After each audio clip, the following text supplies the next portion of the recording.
Almonte's Key Food, proudly serving communities throughout Brooklyn, Queens, and Long Island for over 30 years. When you shop Key Food, you'll always find fresh products, great weekly specials, and exceptional personalized service. Visit at any of their Key Food stores at 8235 153rd Avenue, Lindenwood, New York, 935 Rosedale Road, Valley Stream, New York, and 6620 Avenue U, Brooklyn, New York.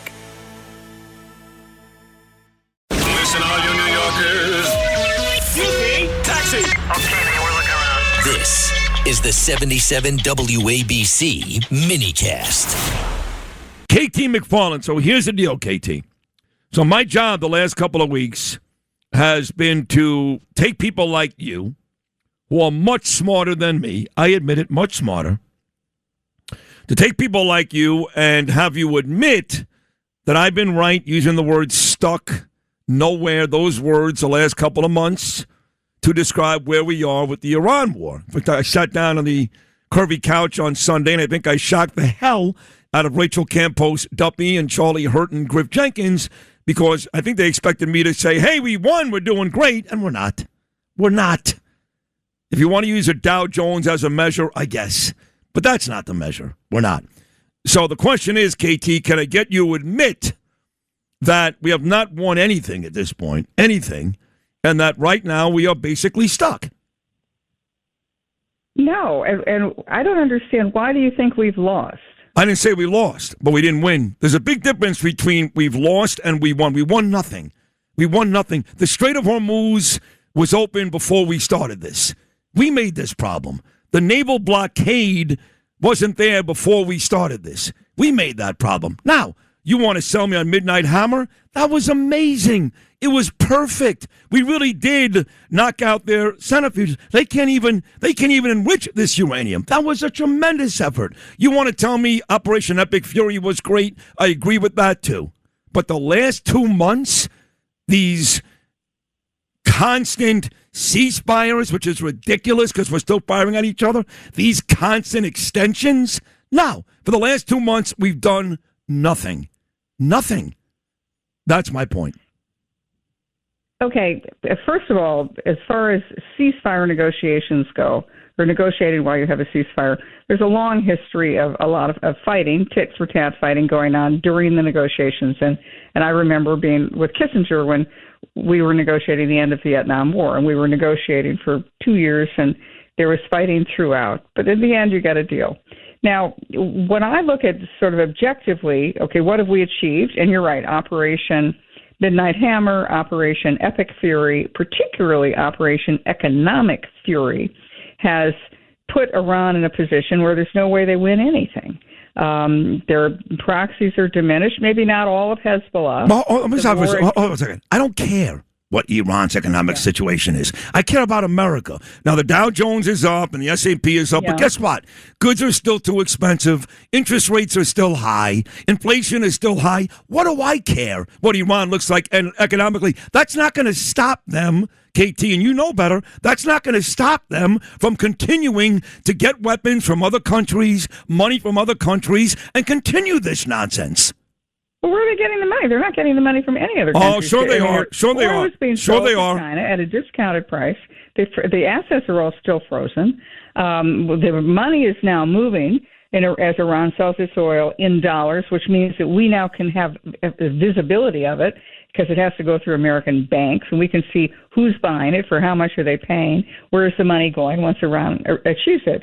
And as far as the economic part of it, where I think your main complaint is that it's screwed the American people economically, I would disagree with that. The price of oil this morning was $57 a barrel. That's half of what it was during Biden, and it's starting to come down dramatically.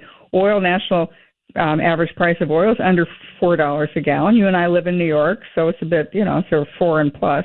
But throughout the country, it's at sort of $3.50, $3.70, $3.80. That's going down because the price of oil remains down. As Iran is selling its oil, in a funny way, that helps our economy because it puts more money, more oil in the world, and that drives supply and demand. It drives down the price of oil. So if I'm looking at sort of what's Iran gotten out of this, what have we gotten out of this, and what is the long-term prospect for the United States, I would say Iran doesn't have nuclear weapons. So that doesn't threaten Well, maybe they weren't ready to threaten the United States with nuclear weapons because they didn't have long-range missiles, but they have medium-range missiles, which could have hit Europe, certainly could have hit Israel. Their nuclear weapons program is decimated. Their missile program, where they were trying to build missiles that could reach the United States, that's gone. Their ability to reconstitute their networks, their Hezbollah, Hamas, et cetera networks, I think that's greatly diminished. Israel's taken a lot of chunks out of Hezbollah. Israel got a deal last week, an agreement with Lebanon. Lebanon now recognizes that now Hezbollah is the odd man out, right? It's Israel plus Lebanon against Hezbollah. That's a good thing. Hamas is almost gone. The peace plan, the Gaza peace plan is proceeding. So I'm looking at this, and these are all wins. Now, do we have some surrender document where they're signing on the dotted line? No. But the American economy is in pretty good shape and going to get better.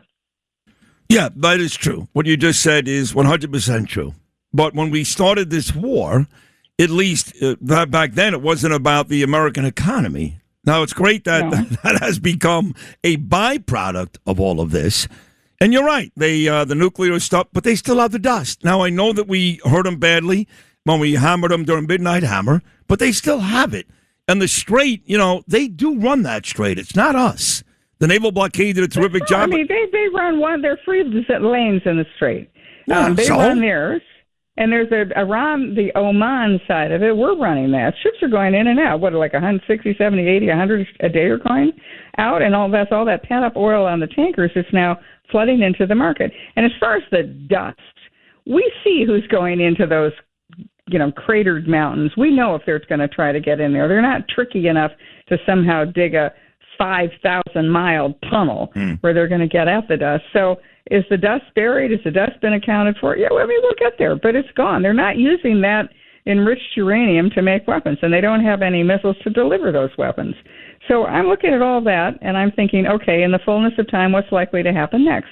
If Iran decides it's going to spend its money on Hezbollah and Hamas and death to America, then the Iranian people, who were pretty angry about their economy 6 months ago, are going to be really angry about their economy now. It's not getting any better for the Iranian people. But they can't do anything about it. They're not armed. They shot down 40,000 in the street. Yeah, but we'll see them this time around. And guess what? They start shooting 40,000 tomorrow.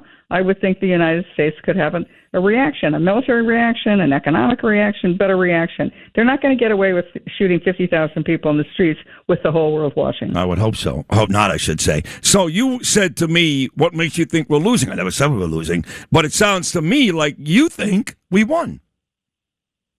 I think we've already won, and the fact that these negotiations don't have a sign on the dotted line thing is of less concern to me than the several factors that I pointed out. The economic win for the United States, price of oil's down.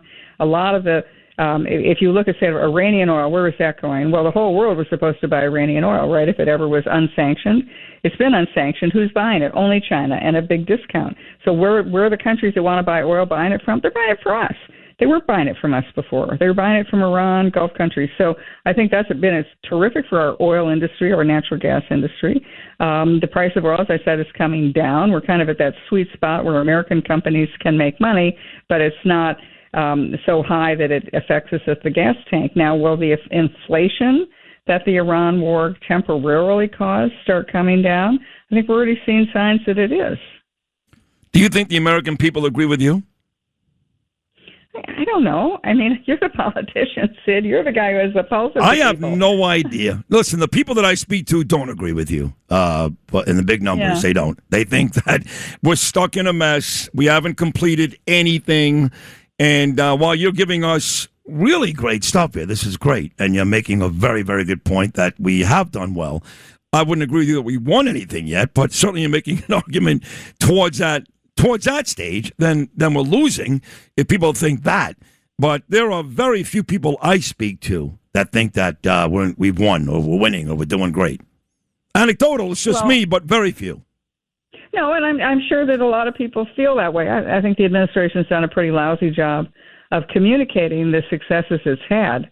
But I would also say we're moving on from Iran. So what's going to be next? Cuba's next. And that will be a huge... hold on. Before you get to Cuba, before you get to Cuba, you said we're moving on from Iran. Do you know where I was last week? I was in Israel for 8 days. Oh, yeah, that's right. Yeah. Right. And the last thing the Israelis want to hear is we're moving on from Iran. You know, I said this all week long. At one point last year, President Trump's approval rating in Israel was like 99%. And again, anecdotal. I don't think I spoke to one Israeli that's not angry with President Trump. Not one. Not one. Because they really thought that America was in this to annihilate Iran, not to get the Dow Jones up, not to get oil prices down. They thought they were in this to make sure Iran does not have the capability to make a nuclear weapon and also make sure that Iran was basically done. And that's not close either. And the Israelis are pissed. I'm telling you this. Okay, so Iran does no longer have the ability to make a nuclear weapon. That should make a lot of Israelis really happy. But number two, obliterate Iran. What's this supposed to mean? This is 91 million people. This is like the people who chant death to Israel. I don't want 91 million Iranians to be obliterated. I want they that don't leadership either. to be right. gone. I want that leadership right. to be gone. But we're not going to do it. But why we're not? not in the regime change. Why not? Why not? What do you mean we're not in the regime change? Why let the IRGC stays in power? What do you think is going to happen in 5 years?